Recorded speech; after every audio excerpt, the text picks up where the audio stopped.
सर्वसामान्यांच्या हक्काचा आवाज जागर जनस्थान। विदर्भाची पंढरी असलेल्या शेगाव शहरात अवैध धंद्यांना ऊत। शाळा महाविद्यालयाकडे जाणाऱ्या रस्त्यावर थाटली वरलीची दुकाने, अनेक घरांची राख रांगोळी करणाऱ्या अवैध धंद्याच्या सुळसुळाटाबद्दल राजकीय पुढाऱ्यांचे मौन चर्चेचा विषय। पोलिसांच्या कार्यक्षमतेवर प्रश्नचिन्ह। कुणाच्या आश्रयाने खुलेआम सुरू आहेत शेगावात अवैध धंदे, शहरवासियांकडून विचारणा। अवैध धंद्याच्या सुळसुळाटामुळे शेगावातील सुरक्षेला धोका।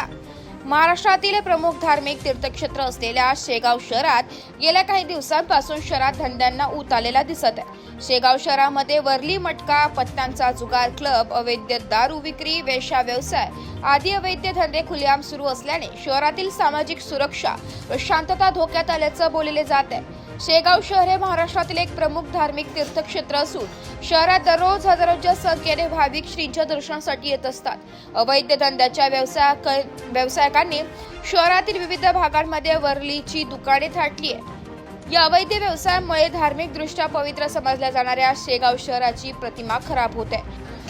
विशेष म्हणजे शाळा कॉलेजकडे जाणाऱ्या रस्त्यावरच वरलीची दुकाने थाटलेली असल्याने विद्यार्थ्यांवरही याचा विपरीत परिणाम होण्याची शक्यता नाकारता येत नाही।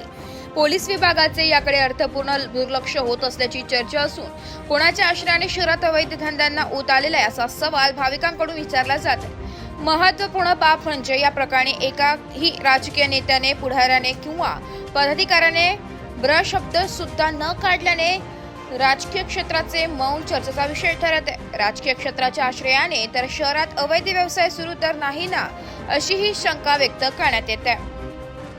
जागर जनस्थानसाठी प्रतिनिधी इस्माईल शेख, शेगाव, बुलढाणा।